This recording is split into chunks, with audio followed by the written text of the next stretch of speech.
Whoops. There we go. Took a little bit longer. Just a couple extra seconds. We're still in the lobby, though. We were invited immediately, but the players actually weren't ready.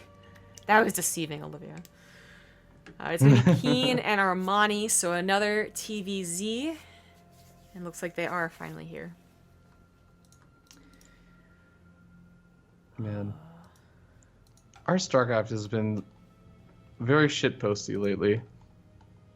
I like the, like some of the shitposts. I like some of them. Like the whole Twitch lies thing, I thought that was funny. The Beyond, this user has no bio. Yeah, that was funny. There's a new one. There's some that I don't enjoy as much that I'm like, oh. Sure. Interesting. Sure. Reddit be Reddit. Anyway. There was the how my average PvT ends, which I enjoyed. Which was like, I think it was from like a campaign mission or something. And Terran player just comes in with 200 supply of Liberators and just sieges up a Protoss base. I'm like, oh, I know that feeling. I feel you on that one. Yeah, I feel that's stuff that has been missing from our StarCraft for quite a long time, though. Was just like stupid fluff things. I really, really like it. Like that's the kind of stuff that it's like not even. It's what is important to me is that it's not about the esports of StarCraft. Which I always feel like there's an overemphasis on the esports of StarCraft. That's like that's one of the biggest problems I have with the scene right now. But anyways, that's a side note. That's a tangent. We're hopping into our second semifinal. Yeah, another best of 3 TVZ. In the top left as the yellow Terran, he is KeeN. And in the bottom right, we have the red Zerg player. Give it up for Armani. His teammate just lost to Beyond. If he manages to win against KeeN, who is also a formidable opponent, he will... And he too can lose to Beyond. Yeah, he too can lose to Beyond. Probably will too. KeeN looked pretty good yesterday, though, in general. I always say that KeeN's a very consistent player. He's not, like, super flippin' fantastic, like Beyond is always given credit to, but he is good, and he will win tournaments, and he'll definitely get to the semifinals. Armani... He had, like, his peak back when we first started casting him, and then he really... It was Solar who really, you know, ascended. It wasn't Armani or, Gosh, there's another player back then, too, I keep forgetting. Armani just kept kind of under the radar, almost, so... I want to say KeeN takes this, but more like a 2-1. But maybe not. Armani might take a 2-1. Yeah, definitely could go either way. KeeN is a pretty solid player also, and we do have a one Rex Reaper opening, but following up straight into a factory, getting up his command center and everything. Looks like it's not going to be anything super hyper aggressive. Apotheosis is a pretty long distance map, so going for multiple Reapers definitely not something that happens too often on this map. Interesting that KeeN bothered SCV scouting. There's like... I guess...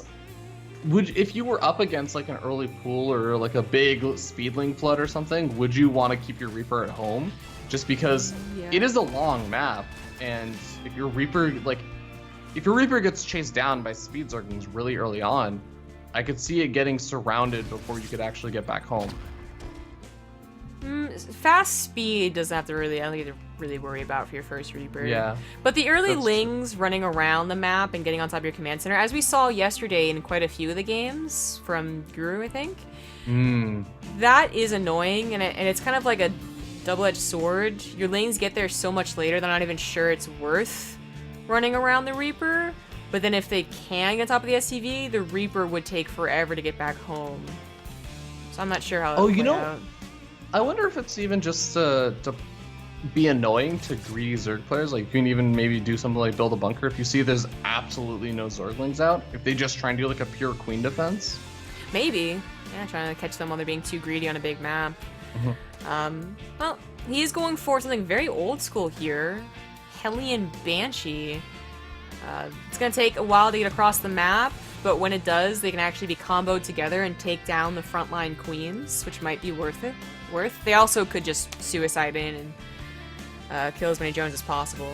That was a mistake. No. Whoa.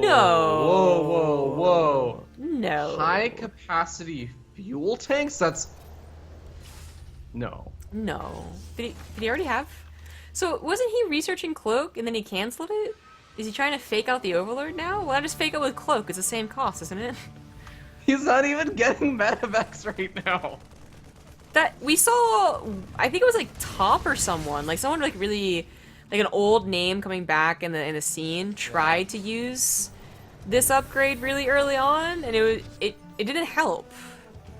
Like it's a pretty powerful upgrade, all things considered, how it actually works, and that it gives you a lot of extra time boosting. But Oh my God, it's gonna finish. It's gonna finish. Did he mean to get Cloak? Does he mean to cancel it? It's a surprisingly fast upgrade. I cannot see a world in which he would go for the fast Banshee, following it up with a Viking, and not make any medevacs, but mean to get that intentionally. I cannot see a world where that is true. Watch him try and cloak this Banshee. He's gonna be like, what the hell? Oh. Okay. Well, I guess he probably realizes it now because he just immediately retreats out and is like, wait a second, I can't fight over here. I can't cloak. Yeah, and there's no reason to go get Cloak again, especially since he only made one Banshee. I wonder if he even noticed that he got that upgrade. Well, he may even just think like, huh, I thought I pressed the button. I guess I just didn't have enough minerals or gas at the time that I pressed it. It's like one of those times where you're like, it's a misclick, but it's a different misclick than you thought it was. So what was so interesting about it was that he got it, canceled it, and then got it immediately again. So it was probably one of those like, oh, I pressed the wrong one first. I must have pressed the right one second. But you actually press the exact same key. I'm not even sure what the hotkey is for it, to be honest. The default one, at least. I don't know KeeN's hotkey.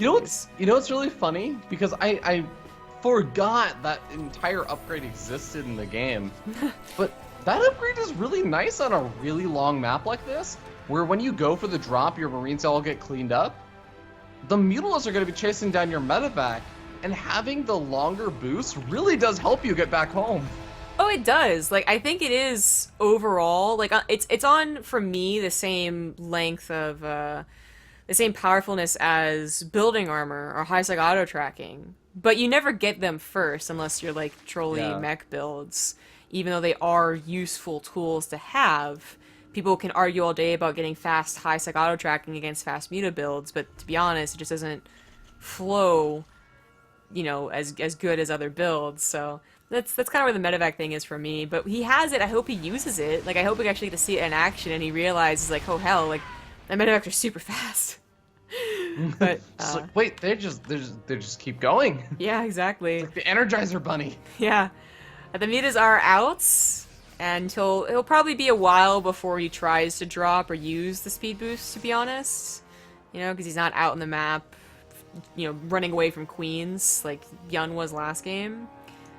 But it's a funny situation. He scans the fourth base, sees that, the gold wasn't taken immediately. It was, this is the fourth, and it's not even done yet. And here he comes pushing out now. There's a boost. Right. There's one of the boosts. They boost into a medevac, though. It lasts so long. It lasted long enough for the medevac to boost out of there also, though. And then look, it's already off cooldown. Itself. The thing about the boost is that I think it comes into effect as soon as you press the button, not when it finishes boosting. So the cooldown on it is actually really short with the upgrade. Yeah, I guess it's only 5 seconds long. 5-second cooldown. It's good. I mean, let's watch these medevacs. Hopefully they don't run into mutas. So yeah, it's already off of the cooldown, so 5 seconds, and then they can boost again. That's nice. Yeah. Burrow's coming out, which is kind of cool and interesting. The Marines and the medevac's not really able to make a whole lot happen, but at the same time, the gold expansion, there are a lot of Zergans doing a big run by, and this is again an orbital command because this is the third expansion, so not too many SCVs going down, but a bit of lost mine time, a bit of an annoyance. Pulling back most of the Marines was the biggest part of it. Boost! Use it! It lasts a very long time. Use the upgrade. She's gonna be screaming that the entire game. Yeah, probably. Make it work! New meta. Yeah, totally. This is so boost aside, this game overall is not going so hot for KeeN. His pushes are being denied, and Armani's starting to run away with creep spread, as well as being able to add on more mutas, because the Liberators are only just now coming out. He's able to add on to up to 18, actually going above 20 now. He even has an upgrade for the carapace for them. And even comfortably getting up that infestation pit, like while also getting up a large Mutalisk block. Once that Liberator count starts building up, he is going to be at the point where, hey, his Hive deck will probably already be started up. He's already going to be going into the transitionary phase around the time that the Mutals become less relevant. Yeah. Well, Armani accidentally supply blocked there, but doesn't need any supply. He can deal with this with what he has. 23 mutas, 2-2 almost finished for both parties, but it's KeeN who is running away. His medevac's totally gonna live. His marines need to sim again. There we go. Ooh, I just love how much we're talking about the medevacs. Dude, it's so important, man. So important now. If people are gonna use it, we need to make it look really good. You know, this is where casters really sell things. This is where we sell it to everyone. Just make it the new meta on the ladder. Exactly. Oh, it feels bad. Banelings aren't gonna be used. Well, I think it could still be used. Maybe just on like the retreat path or something. Yeah, I think it's. Oh, there's a big counterattack coming along the right-hand side with a lot of these Zerglings. Now, I really like this wall off over here from KeeN, though. Yeah, if you're not gonna expand over there, why not? It's pretty cool. Well, he's already burrowed a Zergling at that potential 4th location, but guess what? 4th location's over on the left side. Yeah, psych. Got him. They're gonna attack the wall though. I mean, it's kind of worth if you can tear down the production. Widow Mines get the last one got a decent hit, but KeeN has to retreat. Oh, there we go. He's over there. She did. Hey! What did I tell you? Retreating Marines. Kinda worked. Thanks to totally not Mr. Boris for the 6-month resub, but I'll just get around the way. Vipers as well. You know, I saw Solar add in a couple of Vipers to his late game composition too, and I feel like that might be their style over at the Samsung house, because honestly, Vipers are such a last thought, I feel. It's when you're having trouble against like an air war that you get Vipers nowadays, not for blinding, clouding the bio or abducting Liberators, although they're very useful for that. It just feels like people aren't utilizing them. So I'm actually glad to see them coming back as, you know, the first thing you get when Hive is done. When you blinding cloud a Widowmine, does it actually have a shortened radius? I don't think so, because it's a spell, technically. Yeah. I just realized I don't know what the answer to that is. Anyways. Interesting facts with your dragon. KeeN is... Yes, right? KeeN is definitely in a lot of trouble, but at least 3-3 is going to be finishing up for him. He still has a very, very small window of about like 45 seconds before Kindness Plating finishes up. And this push out is going to be incredibly important for him to get something done. He just has to get something done, but I feel like this is where Blinding Clouds is going to be really effective. Yeah, you get Blinding Cloud on top of one of these chokes, and KeeN just won't be able to do very much at all. Additionally, abducting the Liberators, should they be turned into the anti-ground mode, is pretty useful, but I really think that right now they're going to be used against the mutas, so nothing want to abduct. But oh, hey, there you go. Hey, I don't know if this is going to be that helpful against Ling Baneling, to be honest, and now they're just going to be pulled. Yeah, that was questionable. Liberators get taken out very quickly, and suddenly now there's not even enough Liberators to really take on the giant Mutalisk flock. This is becoming rather worrisome right now for KeeN. Ooh, the 3-part surround is pretty sick here. There's a couple Widow Mines, but they didn't really get to detonate. But a lot of bio left over, and if only these Liberators would unsiege, they could start doing some serious damage to the Mutaflock. Oh. Well, he's pushing in. He's going to be able to take out this gold expansion, which is kind of nice, but Kindness Plating is about to finish up. No Ultralisk actually out on the map just yet, but 4 in production. They do take quite a bit of time to be made, though. And with the rocks knocked down, can KeeN just pick up and go to the main base? He could. That's always a dangerous thing to do, though. They might be able to react in time. So he's going to just break down the rocks and continue on. KeeN's actually getting into a very, almost as smooth of a late game as Yun, even though his pushes were all, you know, they didn't really do very much. Parasitic Bomb. His pushes weren't doing very much. He has a 4th base. He has ghost production a little bit. There we go, 3 ghosts right there. And he did just take down a fairly important base. I don't mind KeeN's position, but I still think for him it's going to be very difficult to win. I think he needs to buy a bit more time. He needs to buy maybe another 45 seconds to a minute just to get up that next round of ghosts for the snipes. Yeah. Just because it's a combination of that and the Mutalisk still being around. The Mutalisk, I feel like, are still going to cause a lot of problems in this upcoming engagement. Yeah, I don't think putting Liberators in anti-ground mode, even though they're all Ultralists now, is the answer. That's where the ghosts are the answer. He's lost all of his medevacs despite having the boost upgrade. He doesn't split. And never mind, KeeN is just going to lose. So much for his good position. Or his okay position. It was never that great. Well, Armani taking game number 1. And, hey, it's looking pretty good for Beyond to be able to kill another Zerg player on the finals. I know I keep saying that jokingly, but Armani's definitely showing some pretty solid ZvT, I would say, overall. Yeah. Apollo's can be a difficult map for Terrans, though, because their pushes really are so far segmented that it can be difficult. Thanks to Mr. Boris Makarov for the 18-month resub. Butts. And What Pony for the 13-month resub. Thank you. It's going to be... Plosty. I'm actually... Frost! No. Oh. Frosted? That might actually be Frost. I'm reading what KeeN asked for his map choice. It's in Korean. Gotcha. Okay, well, I'm just gonna join off of Olimoleague, and she will determine it. Frost! It is Frost. You're correct. Nice. Nicely done. Unfortunately, they don't have a lot of the letters that are in Frost directly, so it's actually pronounced like P-L-O... like... No, it's TLO, not PLO. Plosted. Anyway. Pretty little one. Pretty little one, yeah. He's pretty little or he's pretty.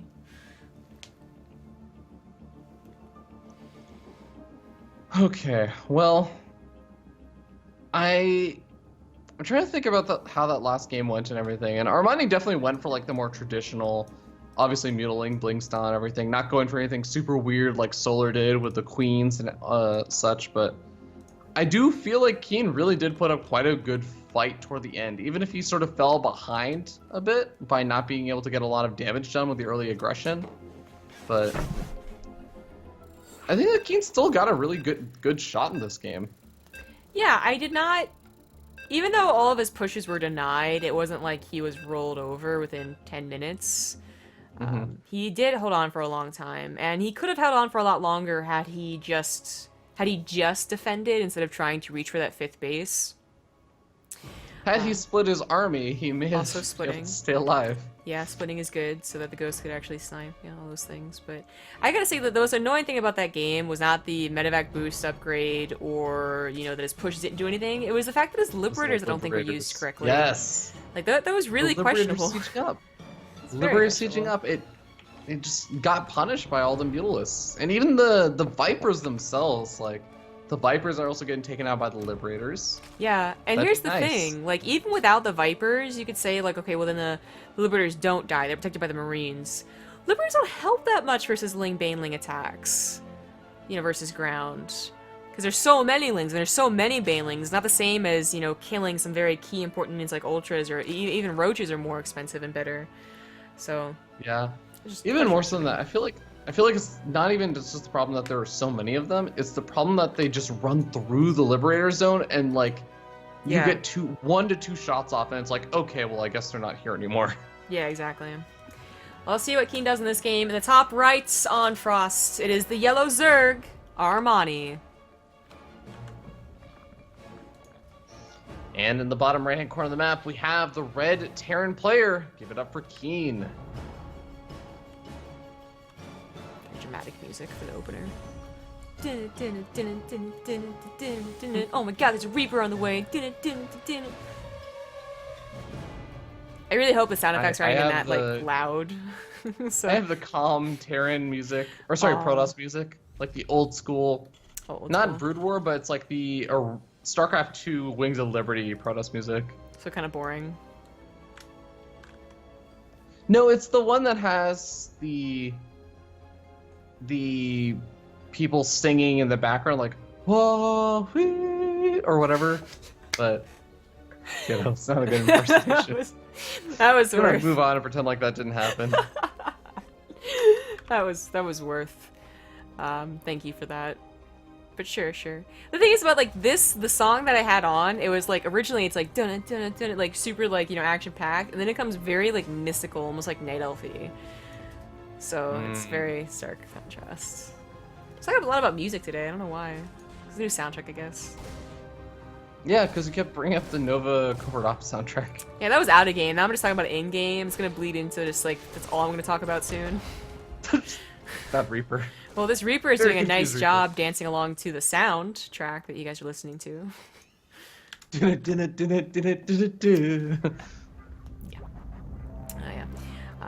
Besides music, so KeeN is going for the standard, faster barracks, faster stim for the medevacs, and KeeN, that gives him a lot of potential, you know, choices here. You can 2-base from it, or you can go for the 3rd base. But Armani is going to be able to scout it, as he is doing almost exactly like what Solar was. You know, he had the additional Vipers that Solar got around the same time, and he's getting the faster Overlord speed. I think every Zerg should be doing, but still not every Zerg is doing. It's just that he's adding in mutas, where Solar was trying to go for more, you know, that mass queen style. Well, I guess with the starport, he's getting up the reactor, so it's not necessarily going to be like the tech lab this game, which I guess I kind of like. You were talking about the last game, how that Hellion Banshee opening, like it does sometimes still happen, but I feel like very rarely do I end up seeing it be incredibly successful at doing what it used to do, which is shutting down creep spread, which is killing off queens and pulling them apart in a lot of different locations. I feel like Zerg players are not only just gotten so used to dealing with Hellion Banshee harassment, but I just feel like the number of queens, the number of Zerglings, the economy for Zerg players is just so much better than it ever was in Wings or Heart of the Swarm, or Wings of Liberty, that it really just never accomplishes quite as much as some of the other pressures you can do. Yeah, I definitely agree. It is not the same potency as Heart of the Swarm pushes with similar units. So back to new and improved builds. So this is probably the best one being used right now. I think tank openers can still do okay. Would of Mine jobs are like okay, but even more so because of the Queen range upgrade, one medevac just ain't gonna cut it. Harassment ain't gonna cut it. So it's odd to see the Liberator being followed up so immediately here. Yeah. And the medevacs, there's like a fake. Is it a fake, or did he mistakenly not load up his Marines? Well, boosting empty medevacs is always questionable, but I mean, like he's just sending him back home now. I think he didn't. I feel he like didn't load up the Marines on accident. So like originally I was like, okay, you rallied them wrong, but then he boosted them, so he like knew it was over. Okay, this is all types of weird, but whatever. I think he could have just had them hotkeyed and hit like spam B whenever it was off cooldown, right? I've never known a Terran to spam medevac hotkeys, but maybe. I don't know. The point is though that messed up his timing for this build. Actually, Armani was already preparing for it, which is like why I thought maybe he's gonna try and fake, because he was like, oh, Armani's already preparing for it. I'll just fake him out. But God, the Banelings come in. They don't actually kill the engineering bay, which might have been worth. They kill every other supply depot. Oh boy, and this Baneling gonna be able to soften up some of the SCVs, or a lot of the SCVs, so decent chunk of them going down, but because this push was delayed, that also means that 3 medevacs worth of Terran units were able to be unloaded, but problem is, he's only killed off 4 workers. He's losing a lot more back at home. Wow, I can't believe... I actually would be very surprised Armani 2-0ing KeeN, and in such good fashion, too. I mean, I think he hasn't enough damage. It's 27 workers killed, but Armani was never on a very high worker count, so he's still only on 36, but he's just gonna tap out. Wow. Yeah, more lings are flooding into his production. I was gonna say, if he could wall off again, I think he could replace SCVs, and he could still have a game, not a very good game, but with his production being compromised, he just tapped out, and Armani just slaps down KeeN, which is very surprising to me, and advances on to face Bjorn. So good luck, buddy. Good luck. First map for the finals will be on New Gettysburg, but I do believe we're going to take maybe even an extended break. I'll confirm with Olivia on that, because the Korean casters also have to be involved and whatnot. So we'll see you guys soon for the finals. Byun versus Armani.